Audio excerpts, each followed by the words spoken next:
जनाब ठीक है दुआ भली घुरो घुरो घुरो रेता बद जो देखू था लायो जानवर था को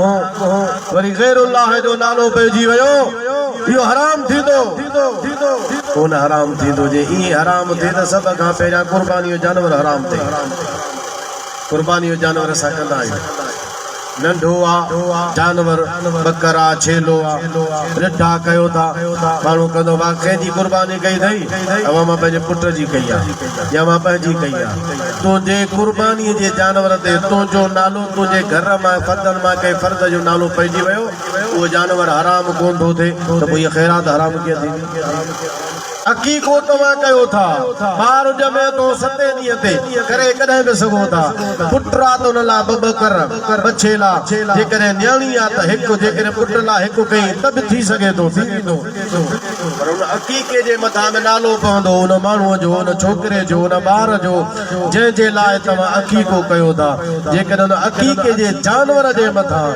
उन ॿार जो जेको असांजो आहे जंहिंजे लाइ असां कयूं था उन जो नालो पइजे थो तो वो अकीके जो जो जानवर वो हराम कोन थींदो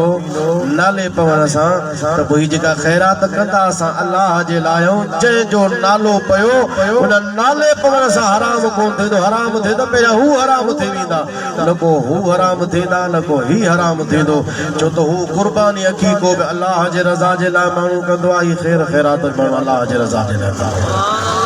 हज़रत साद बिन उबादा बुखारी शरीफ जी रिवायत है हुजूर अलैहि सलाम जे दरबार में अचे तो अर्ज़ करे तो या रसूल अल्लाह मुजी अम्मड़ा मुजी वालिदा है विसाल करे वैया फौत थी वैया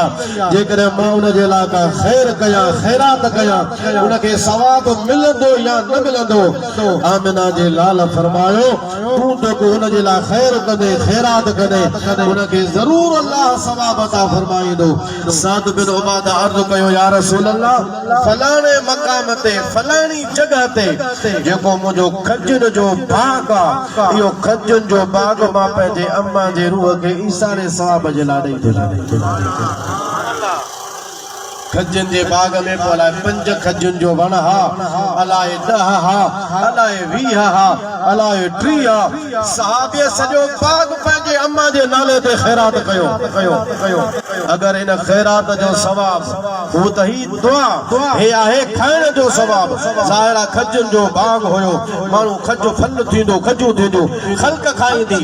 अगर इन खज जे खाइण सां सवाब न पहुचे हा त हुजूर फरमाए न त बाग छो तो हरू भरू खामका वक्फ करी मां जे नाले ते इन जो को सवाब कोन थींदो यार वो नाले जे पवण सां खज जो बाग हराम थी वञे त हुजूर फरमाए न गैरुल्लाह जो नालो वरतो अथई मां जो नालो वरतो अथई लिहाज़ा यो बाग ही हराम थी वियो न हुजूर जे साम्हूं अर्ज़ कई बुखारी शरीफ जी रिवायत बीठी आहे सहाबी पंहिंजो सॼो खजन जो बाग पंहिंजे अम्मा जे नाले ते ईसाले सवाब करे छॾियो सहाबी उन मां खाईंदा रहिया मुस्लमान उन बाग मां खाईंदा रहिया उन जे अमल खे सवाब मिलंदो रहियो